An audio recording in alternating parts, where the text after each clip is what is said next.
إن الحمد لله نحمده ونستعينه ونستغفره ونعوذ بالله من شرور أنفسنا وسيئات أعمالنا من يهده الله فلا مضل له ومن يضلل فلا هادي له وأشهد أن لا إله إلا الله وحده لا شريك له وأشهد أن محمدا عبده ورسوله يا أيها الذين آمنوا اتقوا الله حق تقاته ولا تموتن إلا وأنتم مسلمون يا أيها الناس اتقوا ربكم الذي خلقكم من نفس واحدة وخلق منها زوجها وبث منهما رجالا كثيرا ونساء واتقوا الله الذي تساءلون به والأرحام إن الله كان عليكم رقيبا يا أيها الذين آمنوا اتقوا الله وقولوا قولا سديدا يصلح لكم أعمالكم ويغفر لكم ذنوبكم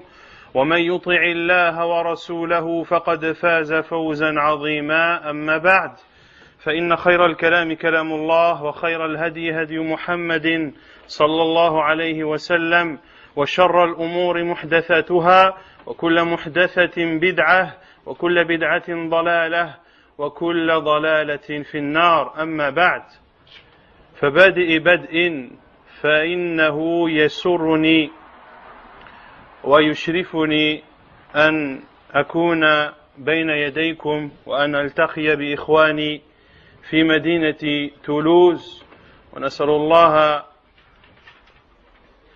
العلي الكبير أن يجمعنا كما أن جمعنا في هذا الجمع المبارك أن يجمعنا في جنات النعيم. Donc avant de commencer le sujet sur l'importance du temps, c'est un plaisir pour moi et c'est un honneur d'être parmi vous, parmi mes frères musulmans de la ville de Toulouse. Et nous demandons à Allah subhanahu wa ta'ala le Très-Haut, comme il nous a réunis dans ce lieu béni, nous le demandons Azza wa Jal de nous réunir dans les hauts degrés du paradis. وهذا الموضوع أهمية الوقت أي أهمية الوقت في حياة المسلم وهذا الوقت في الحقيقة كنز ثمين بل هو أثمن كنز كنز يأتي ولا يعود كنز يحافظ عليه أو يحافظ عليه العقلاء بين الناس وهؤلاء العقلاء يعدونه من أثمن الأشياء وقد قال بعض السلف رحمهم الله تعالى وهم يصفون بعض أصحاب رسول الله صلى الله عليه وسلم فقال أدركت قوما هم أحرص على وقتهم منكم على دنانيركم. Ce temps qui est précieux pour le musulman, ce temps que le musulman doit savoir gérer dans sa vie de tous les jours est sans aucun doute l'un des trésors les plus précieux qu'il utilise. Ainsi, les gens doués de raison sont ceux qui savent préserver ce temps, sont ceux qui connaissent la valeur de ce temps. Et l'on verra par la suite que le temps a plus de valeur que l'or. Et l'on expliquera, incha'Allah ta'ala, pourquoi est-ce que le temps a plus de valeur que de l'or.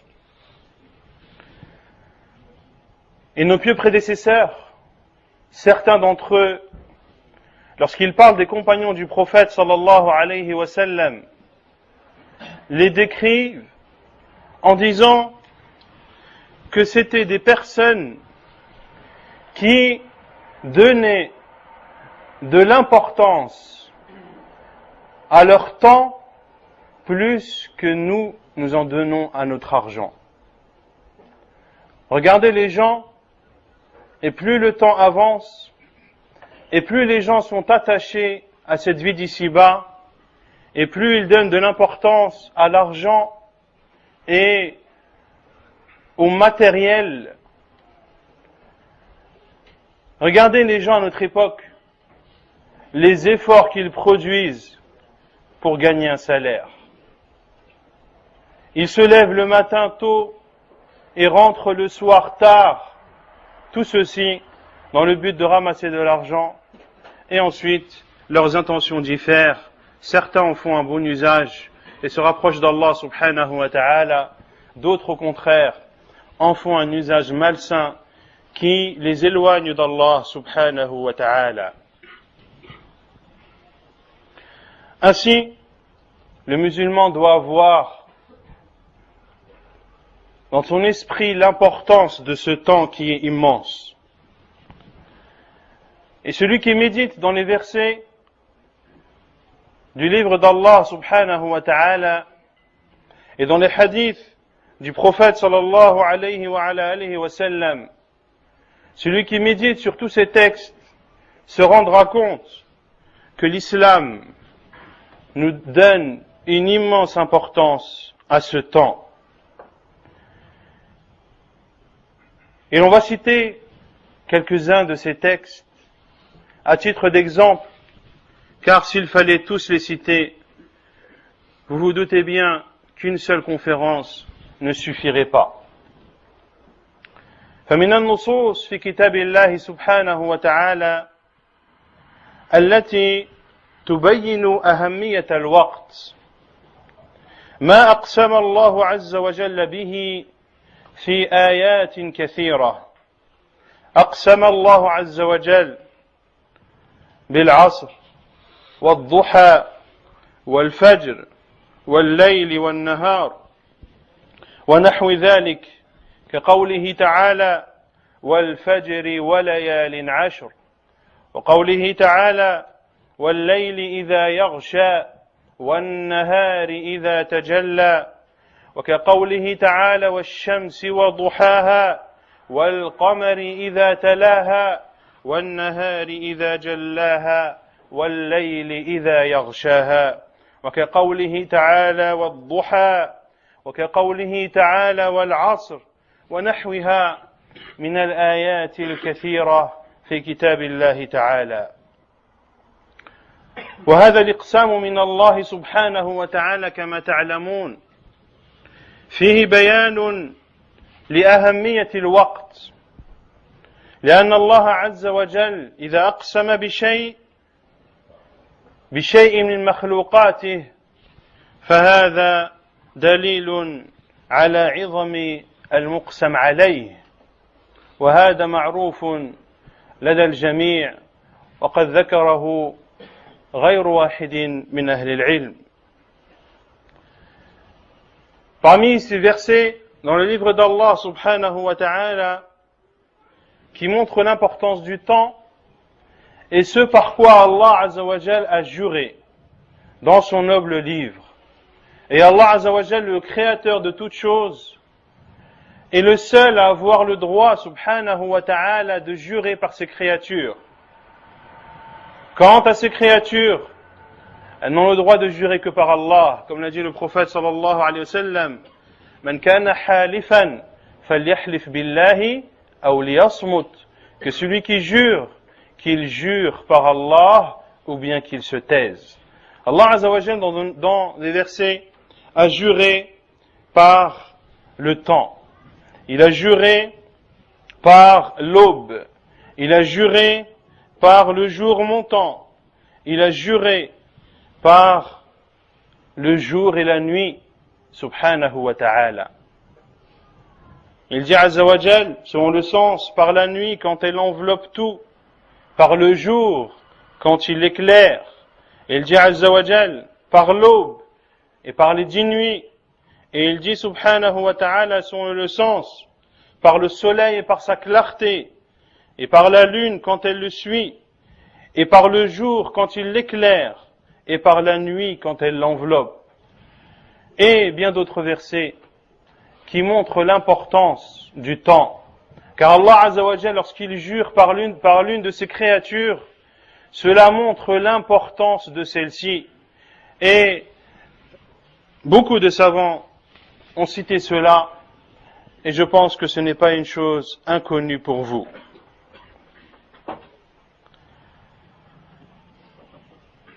Ainsi, ce temps qu'Allah subhanahu wa ta'ala a mis à ta disposition, tu dois le combler dans des bonnes actions, par des bonnes actions.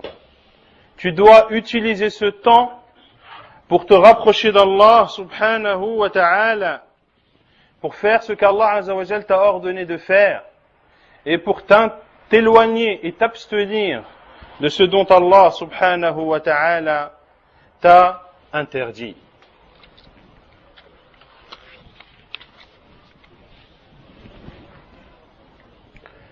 Ce temps qui, lorsqu'il part, ne revient pas.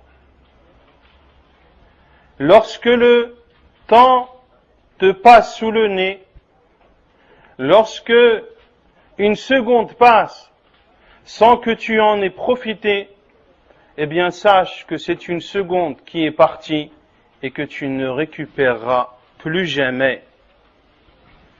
Et ainsi sont les minutes, ainsi sont les heures, les jours, les semaines, les mois et les années. Pour cela que le musulman doit donner de l'importance à ce temps, et il ne doit laisser passer de ce temps qu'après qu'il l'ait utilisé de la meilleure des façons.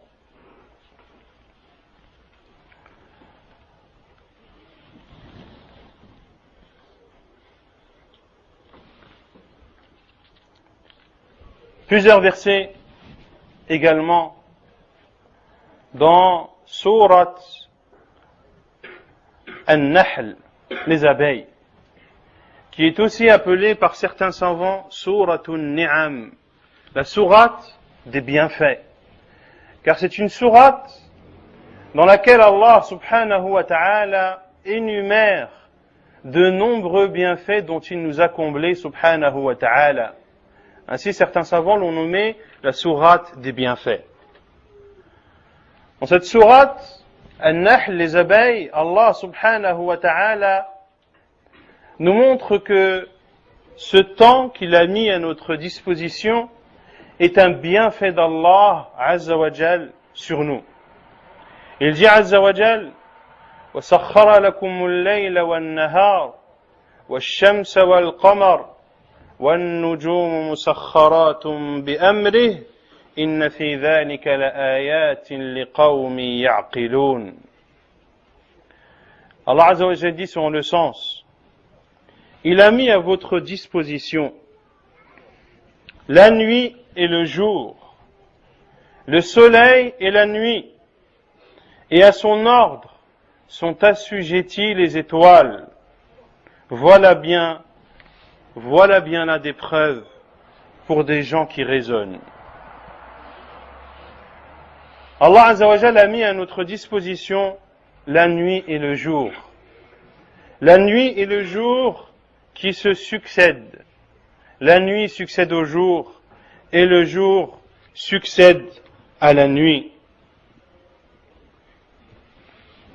Et tu as, dans cette succession, chers musulmans et musulmanes, tu as dans cette succession des jours et de la nuit un temps bien déterminé qui t'est accordé dans cette vie d'ici-bas.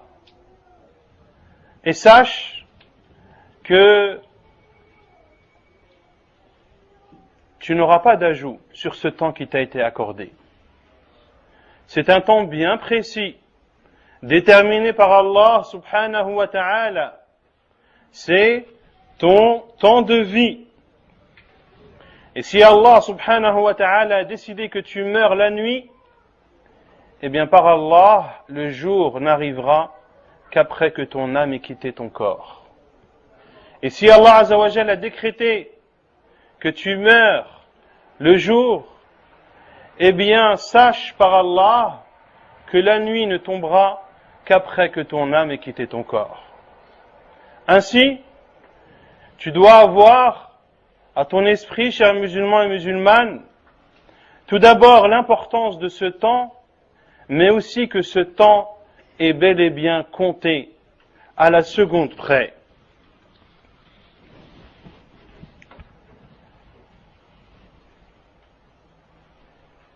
وكما قال بعض السلف يا ابن آدم إنما أنت أيام معدودة تنتهي بانتهاء أيامك. Et certains salafs ont dit, ô toi fils d'Adam, tu n'es que des jours bien précis. Tu n'es que des jours bien précis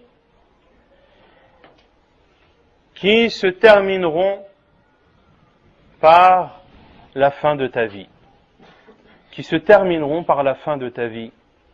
Ainsi considère, chers musulmans et musulmanes, que plus le temps avance et plus tu t'approches de l'échéance. Que plus le temps avance et moins tu en as. Et l'on verra par la suite que celui qui a atteint un âge avancé et qui malgré cela ne s'est pas encore repenti à Allah subhanahu wa ta'ala et n'a pas fait un repentir sincère, eh bien il doit s'empresser de le faire. Et il faut savoir également que nous avons un temps qui nous a été alloué comme ce temps a été alloué à ceux qui nous ont précédés et comme ce temps sera alloué à ceux qui vont nous succéder. Le musulman doit savoir que qu'il vit dans une époque, mais qu'il a été précédé par des centaines, voire des milliers de peuples.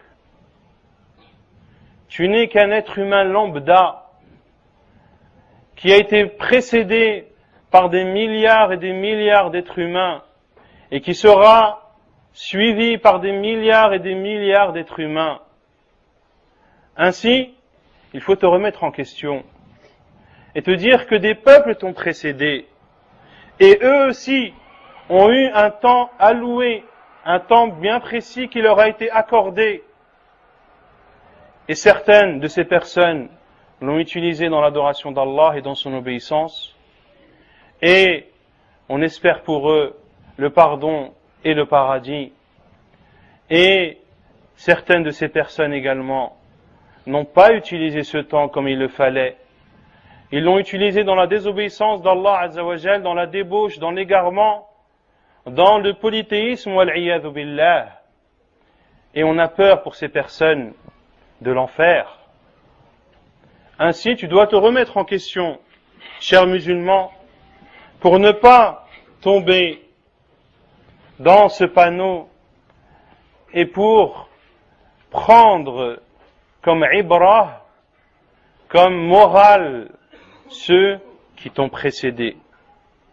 Car le musulman intelligent, le musulman doué d'une raison saine, est celui qui prend ceux qui l'ont précédé comme une morale. Il analyse ce que ses prédécesseurs ont fait, comme erreur notamment, pour ne pas les commettre. Et il regarde également ce qu'ils ont fait comme bonne chose, pour les prendre comme exemple et pour essayer de les surpasser. Et Allah Azza wa Jalla a conclu ce verset, Inna fi dhalika la ayatin liqawmi ya'qilun. Il y a dans cela des signes pour un peuple qui raisonne. Il y a dans l'alternance du jour et de la nuit, il y a dans la création du soleil et de la lune, et dans la création des étoiles, dans tout cela il y a des signes pour ceux qui raisonnent. Ainsi le musulman doit raisonner et doit méditer dans cette alternance des jours et de la nuit. Et qu'il y a derrière cela une sagesse d'Allah subhanahu wa ta'ala. La journée dans laquelle tu travailles et la nuit dans laquelle tu te reposes. Il y a dans cela une sagesse Car s'il n'y avait pas cette alternance des jours et de la nuit, eh bien tout notre système,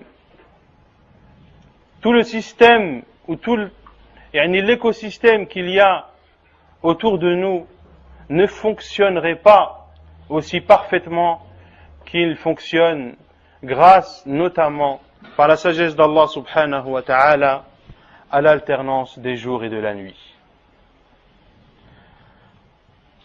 ومن الآيات أيضا التي تدل على أهمية الوقت قول الله سبحانه وتعالى إن في خلق السماوات والأرض واختلاف الليل والنهار لآيات لأولي الألباب الذين يذكرون الله قياما وقعودا وعلى جنوبهم ويتفكرون في خلق السماوات والأرض ربنا ما خلقت هذا باطلا سبحانك فقنا عذاب النار. Parmi les versets qui montrent l'importance du temps, la parole d'Allah Azza wa Jal selon le sens, il y a dans la création des cieux et de la terre, et dans l'alternance du jour et de la nuit, des signes pour les doués d'intelligence. Ceux qui évoquent Allah Azza wa Jal, assis, debout et couchés sur leur côté, et qui méditent sur la création des cieux et de la terre. Ô notre Seigneur, tu n'as pas créé cela en vain. Ô notre Seigneur, tu n'as pas créé cela en vain. Allah Azza wa Jal n'a rien créé en vain. Tout ce qu'Allah subhanahu wa ta'ala a créé, il y a derrière cela une sagesse. Alimaha man alimaha wa jahilaha man jahilaha. La connaît celui qui la connaît, et il y a des sagesses qui sont inconnues des êtres humains, mais qui sont bel et bien des sagesses existantes, connues d'Allah subhanahu wa ta'ala. Et tout ceci montre encore une fois l'importance du temps.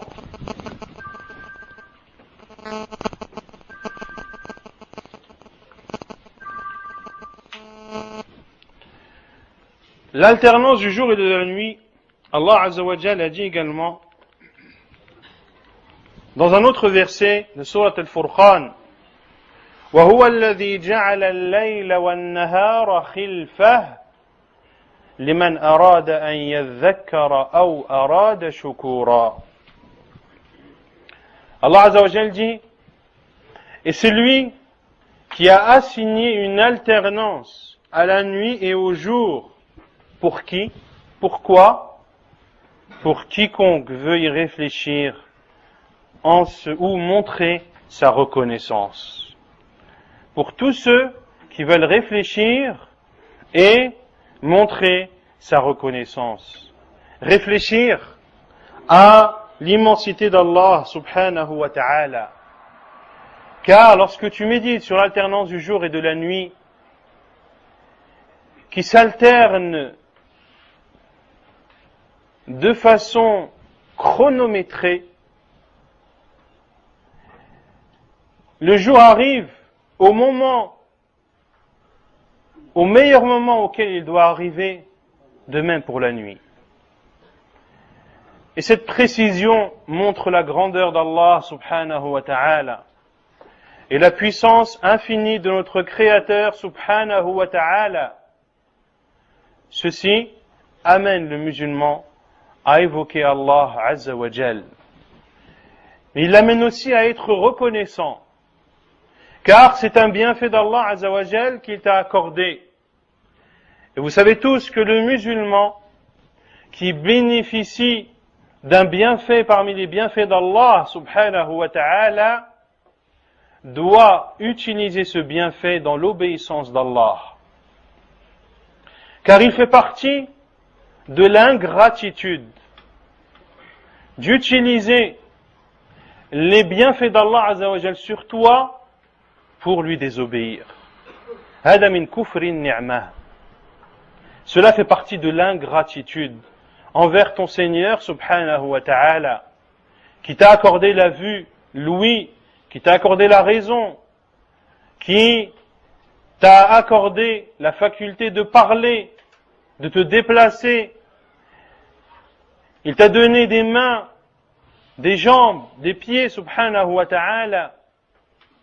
Et toi, pauvre personne que tu es, tu t'en vas à utiliser ces bienfaits d'Allah Azza wa Jal pour désobéir à ton Créateur. Ainsi, la gravité des péchés ne doit pas être minimisée chez les musulmans. Et c'est pour cela que les savants disent que celui qui désobéit à Allah subhanahu wa ta'ala ne doit pas regarder la gravité du péché qu'il a fait. Car certains vont dire, mais je ne fais rien de grave, c'est un petit péché. La réponse qu'on lui donne est, ne regarde pas la petitesse de ton péché, mais regarde la grandeur et l'immensité de celui à qui tu as désobéi, qui est Allah subhanahu wa ta'ala. C'est un bienfait d'Allah subhanahu wa ta'ala, l'alternance du jour et de la nuit, donc du temps qui nous est accordé. Et c'est lorsqu'un bienfait est inexistant, et c'est lorsque tu ne bénéficies pas d'un bienfait que tu en connais son importance. Comme l'ont dit certains sages, la santé est une couronne que porte celui qui est en bonne santé. Ne la voit que le malade. La santé est comparable à une couronne portée par celui qui est en bonne santé. Mais celui qui porte une couronne, voit-il la couronne qu'il porte? Et une couronne est réputée précieuse, est réputée entourée et incrustée de perles et de joyaux, qui a une valeur immense. Mais celui qui la porte ne se rend pas compte de ce grand bienfait qu'il a. Ce n'est que le malade qui, lui, n'a pas cette santé, qui en connaît la valeur. Pour cela qu'Allah subhanahu wa ta'ala a dit, dans les versets 71 et 72 de Surat Al-Qasas, قُلْ أَرَأَيْتُمْ إِنْ جَعَلَ اللَّهُ عَلَيْكُمُ النَّهَارَ سَرْمَدًا إِلَى يَوْمِ الْقِيَامَةِ مَنْ إِلَهٌ غَيْرُ اللَّهِ يَأْتِيكُمْ بِلَيْلٍ تَسْكُنُونَ فِيهِ أَفَلَا تُبْصِرُونَ. Allah Azza wa Jal dit, selon le sens, que diriez-vous si Allah vous assignait en permanence et vous assignait le jour en permanence jusqu'au jour de la résurrection? Quelle autre divinité autre qu'Allah pourrait apporter une nuit dans laquelle vous vous reposeriez? N'observez-vous pas? Si Allah Azza wa Jal avait fait que ce ne soit que le jour qui existe, eh bien il y aurait des conséquences directes sur l'être humain et sur tout l'écosystème qui l'entoure. Ainsi Allah Azza wa Jal, parmi les preuves rationnelles qui répondent à la mécréance des mécréants et à l'athéisme des athées, est que s'il n'y avait que le jour, et si Allah Azza wa Jal nous avait imposé le jour, et ceci jusqu'à la fin des temps, qui autre qu'Allah serait capable de nous donner une nuit dans laquelle on pourrait se reposer? La réponse est personne.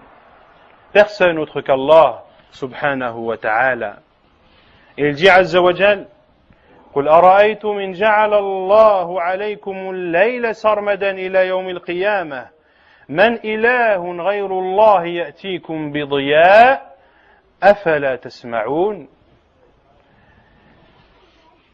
Que diriez-vous si Allah vous avait assigné, cette fois-ci, la nuit, jusqu'au jour de la résurrection? Quelle divinité, autre qu'Allah, pourrait vous apporter de la lumière? Afala tasma'oun. N'écoutez-vous donc pas? Ainsi, lorsque l'on s'imagine le scénario de notre vie s'il n'y avait que le jour tout le temps, ou s'il n'y avait que la nuit tout le temps, eh bien c'est en s'imaginant un tel scénario que l'on se rend compte du bienfait d'Allah subhanahu wa ta'ala sur nous.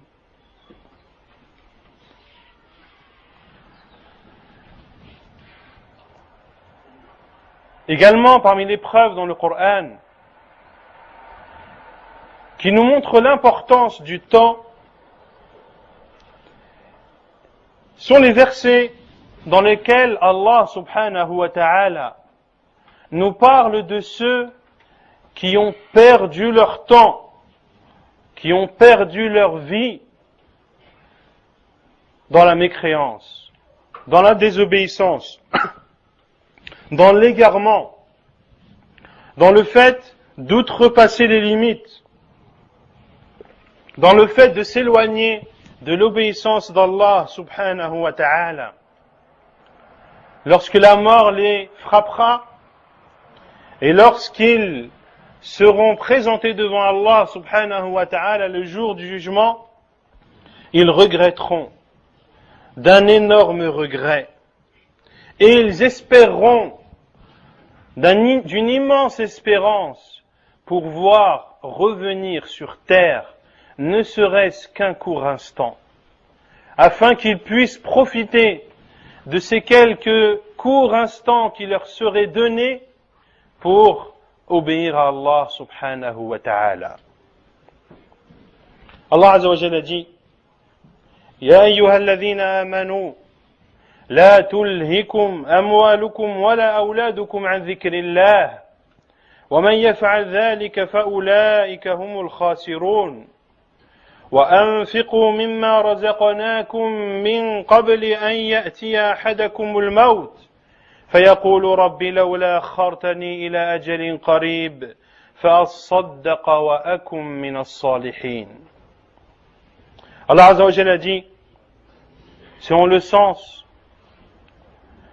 ô vous qui avez cru, que vos biens et vos enfants ne vous distraient pas vis-à-vis de l'évocation d'Allah subhanahu wa ta'ala. Celui qui fait cela, c'est-à-dire celui qui est distrait vis-à-vis de l'évocation d'Allah azza wa jal à cause de ses biens et de son argent, alors ce sont eux les perdants.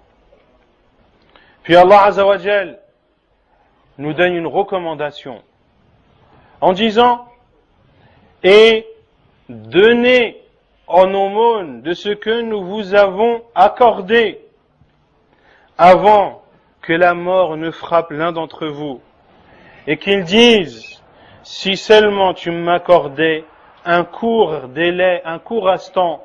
Pourquoi faire? فَأَصَّدَّقَ وَأَكُمْ مِنَ الصَّالِحِينَ, afin que je puisse donner des aumônes, autrement dit, durant ce court instant, et que je fasse partie des vertueux. Ces personnes demanderont à Allah Azza wa Jal de prolonger leur vie d'ici-bas ou de leur accorder un temps supplémentaire. Car lorsqu'ils auront quitté ce monde, ou lorsqu'ils s'apprêteront à le quitter, c'est là où ils se rendront compte de l'immense valeur de toutes ces minutes, de toutes ces heures, de tous ces jours, ces semaines, ces mois et ces années dans lesquelles ou pour lesquels ils n'ont pas profité. Quelle est la réponse d'Allah subhanahu wa ta'ala? وَلَنْ يُؤَخِّرَ اللَّهُ نَفْسًا إِذَا جَاءَ أَجَلُهَا وَاللَّهُ خَبِيرٌ بِمَا تَعْمَلُونَ. Et Allah, cependant, n'accorde jamais de délai à une âme dont le terme est arrivé. Sunnatullahi fi khalqih, wa lan tajida li sunnatillahi tabdila. C'est la sunna d'Allah Azza wa Jal, c'est le décret d'Allah sur ses serviteurs, sur ses créatures. Il ne leur accorde jamais de délai supplémentaire lorsque le terme d'une âme est arrivé. Ainsi, parmi les récits qui sont rapportés de l'imam Al-Hasan al-Basri, rahimahullah ta'ala, qu'un jour, ils ont enterré un défunt. Et la personne qui était à ses côtés, Al-Hasan al-Basri lui a dit, si tu étais à la place de ce défunt que l'on vient d'enterrer, que souhaiterais-tu le plus? قال أتمنى أن يعيدني الله تبارك وتعالى إلى الدنيا مرة ثانية لأعمل صالحا غير الذي كنت أعمله. Il a répondu, si j'étais à la place de ce mort, j'aurais espéré qu'Allah subhanahu wa ta'ala me fasse revenir dans ce bas monde une deuxième fois afin que j'y accomplisse des bonnes œuvres autres que celles que je faisais déjà. C'est-à-dire des œuvres encore meilleures, des œuvres encore plus méritoires. Et l'imam Al-Hasan al-Basri rahimahullah, il lui a répondu, wa anta al-an fima tatamannahu fa'mal. Tu es toi actuellement dans le souhait que tu aurais aimé le plus, alors agis. Alors œuvre pendant que tu es encore vivant. Car après, il sera bien sûr trop tard. Parmi les versets également, dans lesquels Allah subhanahu wa ta'ala nous cite le remords qui envahira les non-musulmans et les mécréants. Ils auront des remords au point qu'ils hurleront, comme nous en a informé Allah subhanahu wa ta'ala. Lorsque tous les gens de l'enfer seront rentrés en enfer, eh bien, ces non-musulmans hurleront de remords et espéreront pouvoir revenir une nouvelle fois dans cette vie d'ici-bas pour y accomplir de bonnes œuvres.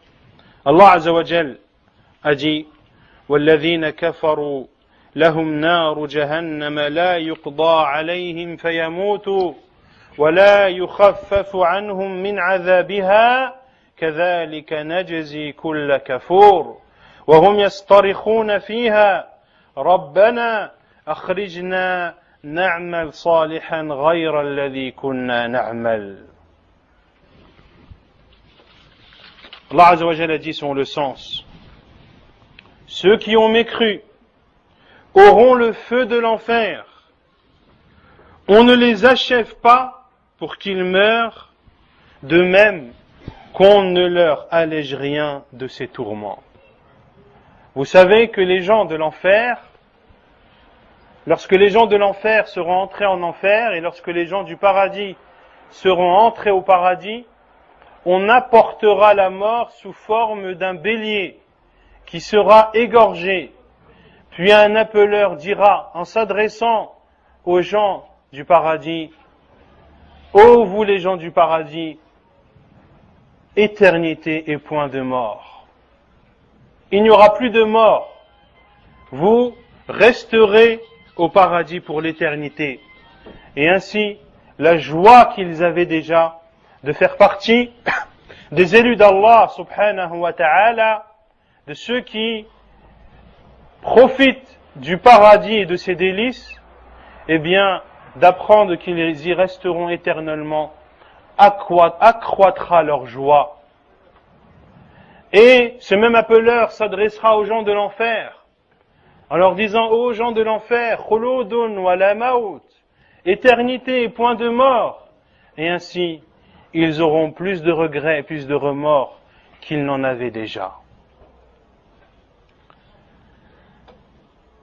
Donc, Allah Azza wa Jal dit, selon le sens, on ne les achève pas pour qu'ils meurent. Ils ne mourront pas, mais en plus, leur châtiment ne sera pas allégé. C'est ainsi que nous récompensons tout négateur obstiné. Et Allah Azza wa Jal dit, et là, ils hurleront, ils hurleront en disant, Seigneur, fais-nous sortir, nous ferons le bien, contrairement à ce que nous faisions. Quelle est la réponse qu'Allah Azza wa Jal leur donnera? أَوَلَمْ نُعَمِّرْكُمْ مَا يَتَذَكَّرُ فِيهِ مَنْ تَذَكَّرَ وَجَاءَكُمُ النَّذِيرُ فَذُوقُوا فَمَا لِلظَّالِمِينَ مِنْ نَصِيرٍ. Et là la réponse accablante d'Allah subhanahu wa ta'ala pour ces personnes sera, qui leur sera dit, ne vous avons-nous pas donné une vie assez longue pour que celui qui réfléchit réfléchisse? Allah Azza wa Jal ne nous a-t-il pas donné un terme de vie assez long pour que celui qui veut raisonner raisonne, et pour que celui qui veut adorer Allah Azza wa Jal puisse l'adorer? La réponse est bien sûr oui. Ainsi Allah Azza wa Jal leur dira, وَجَاءَكُمُ النَّذِيرُ, et l'avertisseur cependant vous était venu. Il y avait un avertisseur qui est venu vous avertir du châtiment d'Allah subhanahu wa ta'ala, mais vous avez fait la sourde oreille. Vous n'avez pas cru au message qu'il a apporté. Et ici les avertisseurs, ce sont tous ceux qui avertissent du châtiment d'Allah Azza wa Jal. Et bien sûr à leur tête, les messagers et envoyés d'Allah subhanahu wa ta'ala, qui, pour la plupart, ont apporté ce message et ont apporté cet avertissement accompagné de nombreux miracles. Allah Azza wa Jal leur dira ensuite, selon le sens, eh bien goûtez, c'est-à-dire notre punition, car pour les injustes, il n'y a pas de secoureur. Car pour les injustes, il n'y a pas de secoureur. Concernant les hadiths du prophète sallallahu alayhi wa sallam, ils sont nombreux également. Parmi ces hadiths, le hadith rapporté par Al-Bukhari dans son Sahih, dans lequel le prophète sallallahu alayhi wa sallam a dit, نعمتان مغبون فيهما كثير من الناس الصحة والفراغ. Deux bienfaits envers lesquels les gens sont indifférents et envers lesquels ils sont insouciants. Quels sont ces deux immenses bienfaits? La bonne santé et le temps libre. La bonne santé et le temps libre. Et celui qui regarde l'état et la situation des gens à notre époque verra que cette parole du prophète sallallahu alayhi wa sallam est plus que véridique. Comment ne serait-elle pas véridique alors que c'est le Sadiq, as-Sadiq al-Masduq sallallahu alayhi wa ala alihi wa sallam, le véridique qui ne dit que la vérité sallallahu alayhi wa sallam. Le prophète alayhi salatu wa sallam un jour s'est adressé à ses compagnons et a fait un signe vers sa bouche et a dit Wallahi la yakhruju minhu illa haqq. Par Allah, il ne sort, c'est-à-dire de cette bouche, que la vérité. Et Allah Azza wa Jalla dit In huwa illa wahyun yuha wa ma yantiqu anil hawa in huwa illa wahyun yuha. Il ne prononce pas des paroles en suivant des passions, mais c'est bel et bien une révélation. La parole du prophète sallallahu alayhi wa sallam est révélation. Ainsi, beaucoup de gens sont insouciants vis-à-vis de ces deux bienfaits immenses. Et les plus concernés sont bien sûr les jeunes. Les jeunes qui ont une bonne santé, qui ont une force physique qu'ils n'auront pas par la suite. Ils ont un temps libre à leur disposition. Ils doivent donc en faire le meilleur usage possible, le plus bénéfique possible, pour eux-mêmes tout d'abord. Car par Allah, les adorations que l'on fait, on les fait pour nous. On les fait pour nous-mêmes, c'est pour notre bien à nous. Allah Azza wa Jal se passe totalement de nos adorations. Il n'en a nul besoin, subhanahu wa ta'ala. Ainsi le musulman, et notamment le jeune, doit faire attention au temps libre qu'il a et à la bonne santé dont il bénéficie.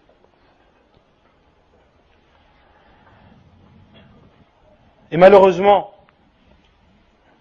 on entend des discours à notre époque qui sortent de la bouche des jeunes et malheureusement maintenant même des moins jeunes. Des paroles qui font froid au dos. Lorsqu'on entend des jeunes se dire les uns les autres, venez qu'on aille tuer le temps. Na'udhu billah min hadihi al-kalima. On demande à Allah Azza wa Jalla la protection contre le fait de penser et encore moins de dire de telles paroles. Comment un musulman peut-il penser un seul instant à tuer son temps? Un musulman qui sait qu'il va rencontrer Allah subhanahu wa ta'ala, qu'il sait qu'il aura des comptes à rendre devant son Seigneur subhanahu wa ta'ala. Et comme l'a dit le prophète sallallahu alayhi wa sallam, chacun d'entre nous sera questionné par son Seigneur sans qu'il n'y ait entre lui et son Seigneur d'interprète. Allah Azza wa Jal te demandera des comptes directement, sans intermédiaire et sans interprète. Une personne qui sait qu'il va rencontrer Allah Azza wa Jal, comment l'idée de tuer son temps, c'est-à-dire de passer son temps à ne rien faire ou à l'occuper dans des choses futiles, voire nuisibles, comment cette idée peut traverser l'idée d'un musulman. Et notre hadith du prophète sallallahu alayhi wa sallam, rapporté par l'imam al-Tirmidhi, rahimahullah ta'ala, et authentifié par Cheikh al-Albani, rahimahullah. لا تزول قدم عبد يوم القيامة حتى يسأل عن أربع عن عمره فيما أفناه وعن شبابه فيما أبلاه وعن ماله من أين اكتسبه وفيما أنفقه وعن علمه ماذا عمل به. Le serviteur, le jour du jugement, ne quittera pas l'endroit du jugement. Personne ne quittera l'endroit du jugement avant que 4 questions ne lui soient posées. La première, il sera questionné sur sa vie d'ici-bas, sur le temps qui lui a été donné à vivre. Comment l'a-t-il dépensé? Et il sera questionné sur sa jeunesse. Comment l'a-t-il passé? Il sera questionné sur ses biens, d'où il se les est produits et comment est-ce qu'il les a dépensés. L'origine et la finalité de ces biens. Et il sera questionné sur sa science. Qu'a-t-il mis en pratique de celle-ci? Ainsi, sache, cher musulman et musulmane, que tu seras questionné sur ton temps de vie. Tu seras questionné sur chaque instant que tu es en train de vivre. Dans quoi tu as dépensé ce temps? Est-ce dans l'obéissance d'Allah ou est-ce dans la désobéissance d'Allah Azza wa Jal? Et tu seras questionné également sur ta jeunesse. Et les savants ont dit qu'ici le prophète sallallahu alayhi wa sallam a parlé de la jeunesse, alors que la jeunesse fait partie du temps de vie qui t'a déjà été donné. Pourquoi? Les savants ont dit car la jeunesse est une période qui arrive entre deux faiblesses. Entre la faiblesse de l'enfance et la faiblesse de la vieillesse. Ainsi, la phase de la jeunesse est une phase extrêmement importante que le jeune ne doit en aucun cas gâcher, car il sera questionné précisément sur ce temps, sur cette jeunesse.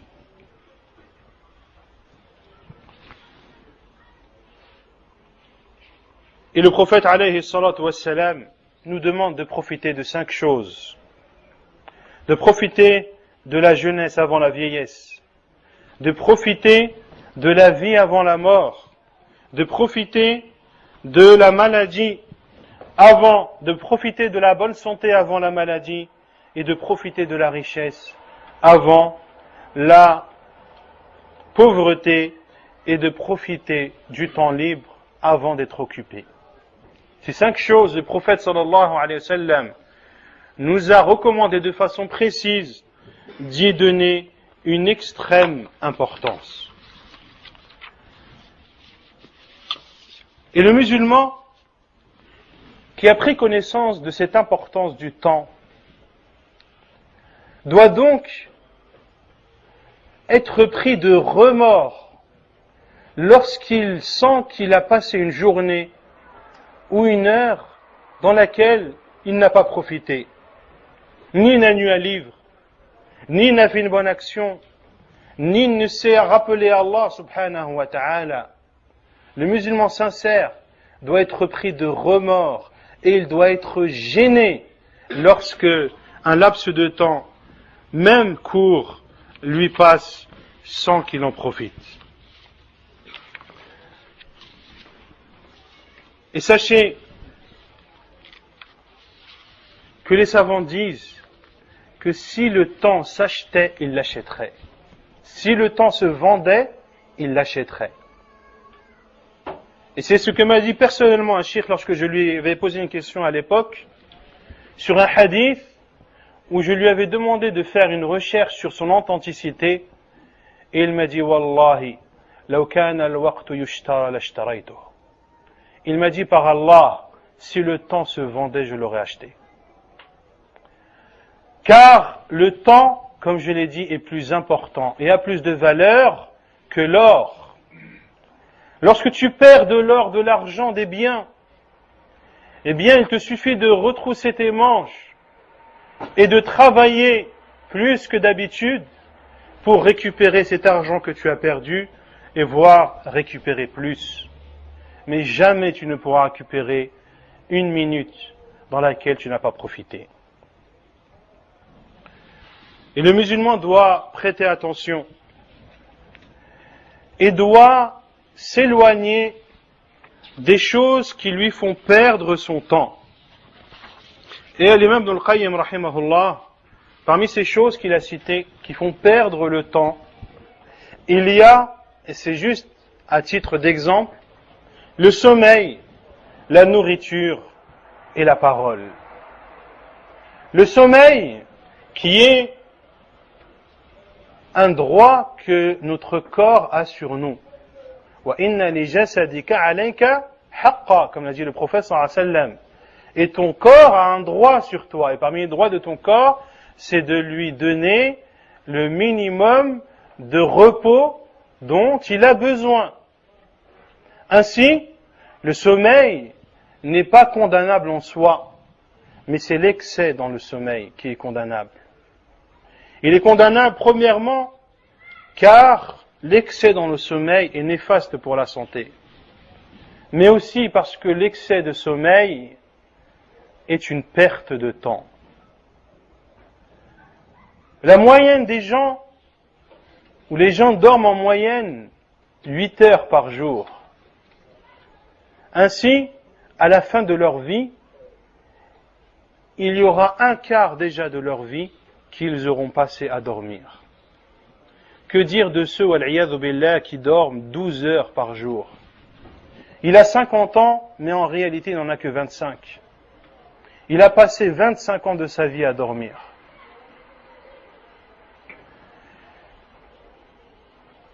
Et parmi les choses qui aident à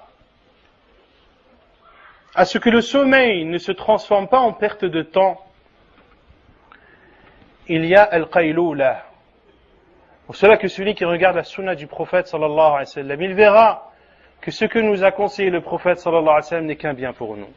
Le prophète sallallahu alayhi wa sallam a dit dans le hadith authentique, Qilou fa inna ash-shayatina la taqil.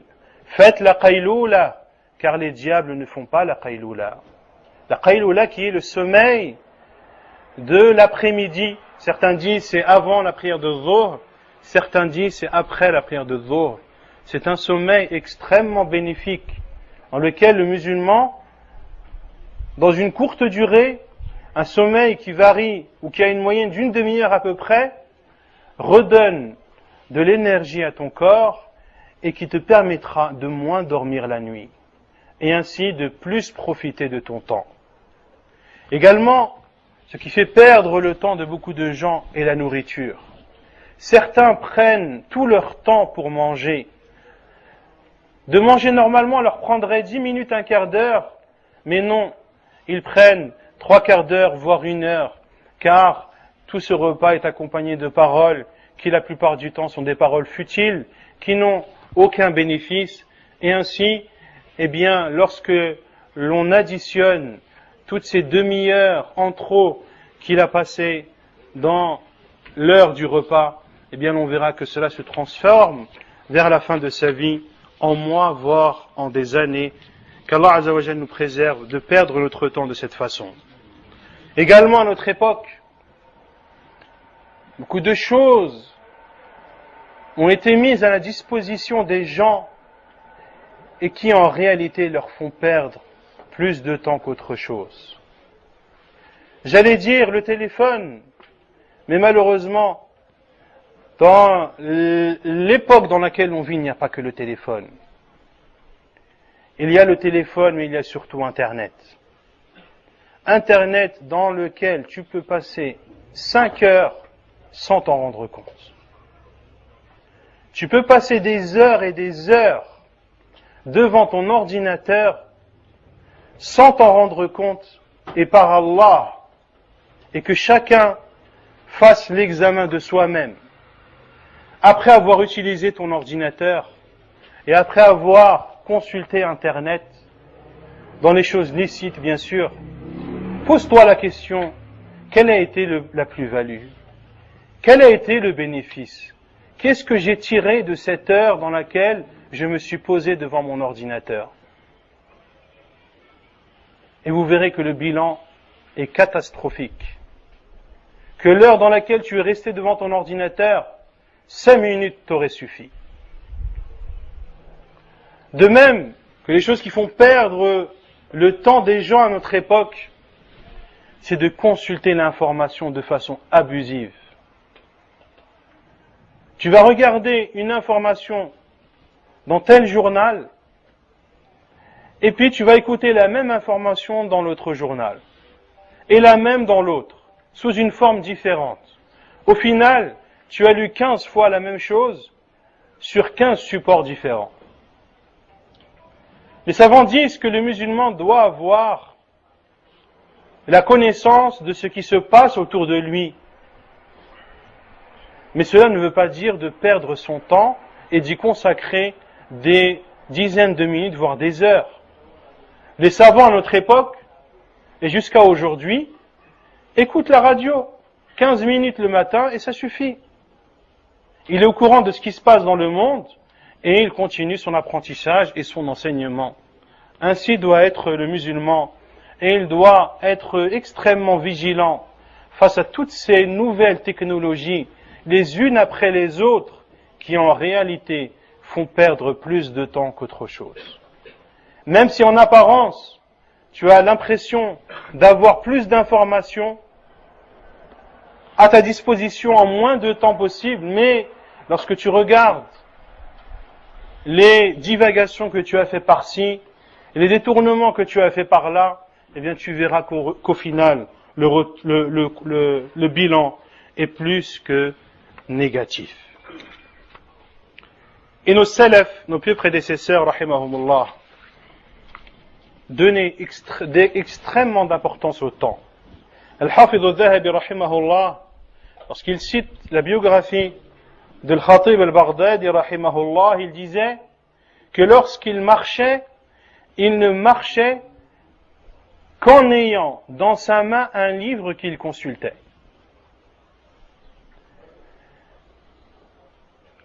Et certains savants anciens, car vous savez qu'à l'époque ils écrivaient avec une plume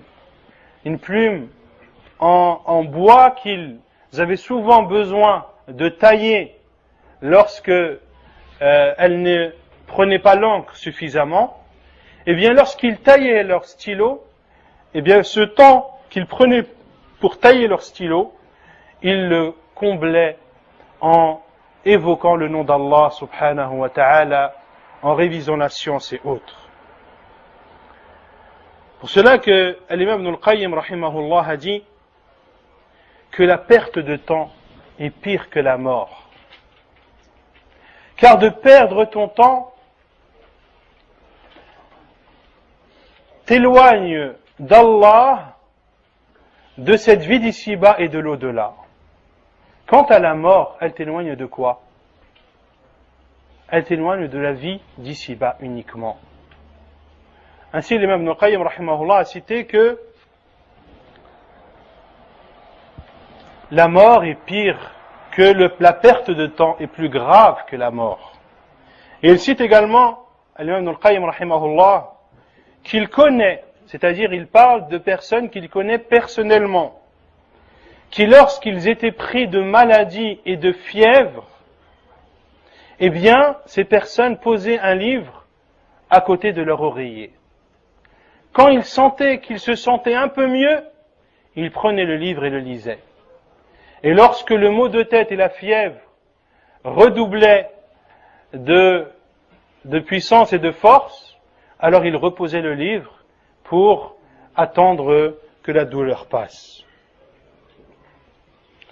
Et nos savants également, contemporains, sont des exemples dans la préservation du temps. Cheikh Al-Uthaymin, rahimahullah, pour ceux qui avaient l'habitude de l'appeler, lorsqu'il l'appelait au téléphone et que le Cheikh, rahimahullah, écoutait la question pour y répondre, l'on entendait le bruit des pages. Le Cheikh, rahimahullah, lisait le livre alors qu'il écoutait la question et répondait à celle-ci. Il profitait de ce temps à la fois pour faire profiter de sa science aux musulmans, mais aussi pour profiter lui-même de la science contenue dans les livres. Et parmi les savants contemporains qui sont connus pour préserver leur temps, il y a bien sûr Al-Sheikh Ibn Baz, rahimahullah. Al-Sheikh Ibn Baz, rahimahullah, si je disais que c'était une ayah, un signe dans la préservation du temps, je ne serais pas loin de la vérité. C'était un sheikh, rahimahullah ta'ala, dont la langue ne s'arrêtait jamais de prononcer le nom d'Allah. Il évoquait tout le temps le nom d'Allah subhanahu wa ta'ala. Écoutez-le dans l'émission Nourun ala Darb, l'émission qui passait à la radio et qui passe toujours à notre époque, dans laquelle les auditeurs posent des questions et auxquelles le cheikh y répond. Vous verrez que lorsque la question est posée, vous entendez le cheikh dire Subhanallah, Alhamdulillah, Allahu Akbar, La ilaha illallah. Et lorsque la question a été posée, eh bien, il donne sa réponse. Et il reprend ensuite son évocation d'Allah subhanahu wa ta'ala. Dans sa mosquée, lorsqu'il expliquait un livre et que son élève lisait, lorsque son élève lisait, vous entendiez le cheikh Astaghfirullah, Alhamdulillah, wa atubu ilayh, Subhanallah, Alhamdulillah, Allahu Akbar. Et Alhamdulillah, Allah m'a permis de manger à la table de cheikh dans l'année 98, en 1998, pendant la période du Hajj. J'étais présent Le cheikh, rahimahullah, les gens lui posaient des questions, et le seul moment où le cheikh ne prononçait pas le nom d'Allah, c'était quand il répondait à la question, ou quand il avait la bouchée dans sa bouche. Entre les bouchées, lorsque le cheikh avait avalé, subhanallah, alhamdulillah, Allahu Akbar, alors qu'il préparait sa deuxième bouchée, et ainsi de suite. Le cheikh Ibn Baz, rahimahullah, a appris Alfiyat ibn Malik, les 1000 vers dans la grammaire arabe. Il l'a appris uniquement dans le moment où il faisait les ablutions. Il demandait à un de ses élèves de venir, de lui lire le vers pendant que Cheikh faisait les ablutions. Et au fur et à mesure des jours et des mois, il a appris par cœur les 1000 vers. Rahimahullahu ta'ala. Lorsqu'il était en voyage, il fallait que dans la voiture, des personnes lui lisent un livre, ou qu'on lui pose des questions, ou qu'on lui parle de science, ou bien il prononçait le nom d'Allah subhanahu wa ta'ala. Et de même pour Cheikh Al-Albani, rahimahullah, il a fait changer le sens d'ouverture de sa porte de chez lui, parce qu'il considérait que si la porte s'ouvrait vers l'avant, la porte qui s'ouvrait vers l'intérieur, lui faisait faire 2 pas en arrière, puis 2 pas pour sortir. Il a demandé à ce qu'un menuisier vienne pour que sa porte puisse ouvrir vers l'extérieur, ainsi qu'il n'ait à faire que 2 pas au lieu de 4. Car il a vu qu'au final, cela lui prenait énormément de temps. Rahimahullahu ta'ala. Et certains se plaignent de la dureté des savants, en disant, le Cheikh Intel, il est dur. Je lui ai posé une question, il m'a répondu en 30 secondes. Ce n'est pas une dureté des savants, c'est l'importance qu'ils donnaient au temps. Chez les savants, tout est réglé. Cheikh Ibn Baz, rahimahullah, était le mufti de l'Arabie Saoudite. Il travaillait donc en tant que fonctionnaire de l'État, et il avait des horaires, et le Cheikh, rahimahullah ta'ala, n'est jamais arrivé en retard. Et il n'est jamais parti avant l'heure. Les savants, rahimahumullah, donnent extrêmement d'importance à l'heure. Ils sont extrêmement ponctuels. Le cours commence à telle heure, le cours commence à telle heure. Entre telle heure et telle heure, c'est l'heure de dormir. Entre telle heure et telle heure, c'est l'heure du cours. Entre telle heure et telle heure, c'est l'heure de la révision, etc., etc. Tout est parfaitement planifié chez les savants. Car c'est en planifiant son temps qu'on sait le mieux le gérer. Et beaucoup perdent leur temps tout simplement parce qu'ils n'ont pas de but. Ceux qui se lèvent à 10 heures du matin, wal-iyadhu billah, pourquoi ils se lèvent à 10 heures du matin? Parce qu'il n'a pas de but. Pour lui, il n'a rien à faire. Est-ce qu'un musulman n'a rien à faire? Est-ce qu'Allah subhanahu wa ta'ala nous a créés pour ne rien faire? Si tu commençais à énumérer tout ce que tu pouvais faire et tout ce que tu devais faire, tu verrais que la liste n'en finirait pas. Ainsi, le musulman doit se donner un but, notamment dans l'apprentissage.